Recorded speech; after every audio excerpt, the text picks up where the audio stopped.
नमस्कार दोस्तों, स्वागत है आप सभी का मेरे YouTube चैनल किस्सों का कारवां में। मैं हूं आपका दोस्त आनंद और लेकर आया हूं मारवाड़ के इतिहास की आगे की कड़ी।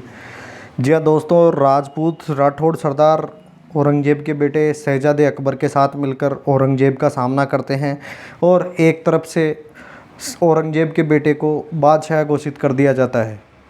पिछली कड़ी के बाद आगे लिखा जाता है, पंडित ओझा जी कहते हैं कि अकबर और उसके सहायक राजपूतों में विरोध पैदा करने के लिए औरंगजेब ने एक चाल चली और छल का सहारा लिया।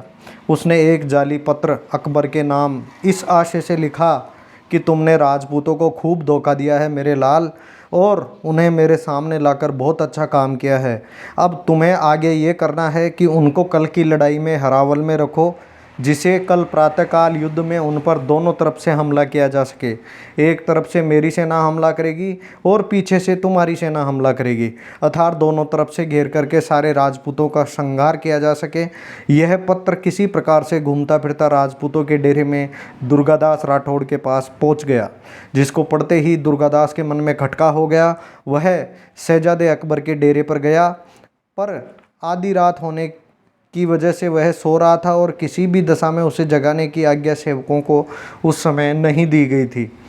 तब दुर्गादास ने अपने डेरे में वापस लौटकर उसके शहजादे अकबर के प्रधान सेनापति तहवर खां को बुलाने के लिए अपने आदमी भेजे, पर वह तो पहले से ही बादशाह के पास जा चुका था। ऐसी खबर दुर्गादास को मिली। दुर्गादास को जैसे ही ये खबर मिली तो दुर्गादास को संदेह विश्वास में परिणित हो गया और उन्हें लगा कि उनके ऊपर अविश्वास करने का अब कोई कारण नहीं रहा। प्रातःकाल होने से पूर्व ही वे शहजादे अकबर का बहुत सारा सामान आदि लूटकर मारवाड़ की तरफ चल दिए। ऐसी अव्यवस्थित दशा से लाभ उठाकर औरंगजेब के पक्षपाती जो शहजादे के पास कैदी थे वो भी भागकर बादशाह औरंगजेब के पास चले गए। सवेरा जब हुआ तो शहजादे अकबर ने अपने आप को विचित्र परिस्थिति में पाया। विशाल वाहिनी के स्थान पर उसके पास केवल 350 घुड़सवार रह गए थे।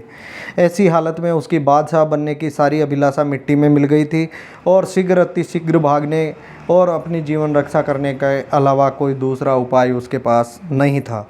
स्त्रियों को घोड़ों पर बैठा और जो कुछ धन आदि जल्दी में एकत्रित किया जा सके वह ऊँटों पर लादकर शहजादा अकबर राजपूतों के पीछे रवाना हुआ। और बादशाह ने यह खबर पाते ही शहजादे मुअज्जम को अकबर के पीछे गिरफ्तार करने के लिए भेज दिया। मुअज्जम उसका ही भाई था, लेकिन अपने पिता की आज्ञा कैसे टाल सकता था। उसके पीछे वह रवाना हुआ। बादशाह ने पीछे लगा दिए सैनिक। अकबर 2 दिन तक निराश्रित भागता रहा, पर जब राठौड़ों को औरंगजेब के छल का पता चला तो उन्होंने दुर्गादास और राठौड़ सरदारों ने पीछे लौटकर वापस शहजादे अकबर को अपनी शरण में लिया और उसे अभयदान दिया। शहजादे की रक्षा करना राठौड़ों ने अपना प्रमुख कर्तव्य समझा। राठौड़ उसे साथ लिए कई दिन तक मारवाड़ में मारे मारे फिरते रहे, पर वे किसी भी जगह एक दिन से ज़्यादा नहीं ठहर सकते थे। इस पर शहजादे मुअज्जम ने अपना ढंग बदल दिया और चारों तरफ से जगह जगह शहजादे अकबर की गिरफ्तारी के लिए सैनिक नियुक्त कर दिए। अजमेर से भागने के 1 सप्ताह बीच विद्रोही शहजादा सांचौर पहुंचा, पर गुजरात में रखे हुए मुगल सैनिकों द्वारा वहां से भगाए जाने पर उसने अपने आश्रयदाताओं के साथ मेवाड़ जाना ही उचित समझा। जहां मेवाड़ महाराणा जयसिंह ने उसको आदरपूर्वक स्वागत किया और अपने यहाँ ठहरने के लिए कहा।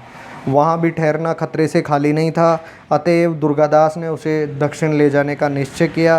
केवल 500 राठौड़ों के साथ वह मेवाड़ से निकलकर डूंगरपुर के शाही प्रदेश से होता हुआ दक्षिण की ओर चला। मार्ग में प्रत्येक जगह शाही सैनिकों का कड़ा पहरा था, परंतु वीर और चतुर दुर्गादास उनसे बचता हुआ आगे बढ़ता गया।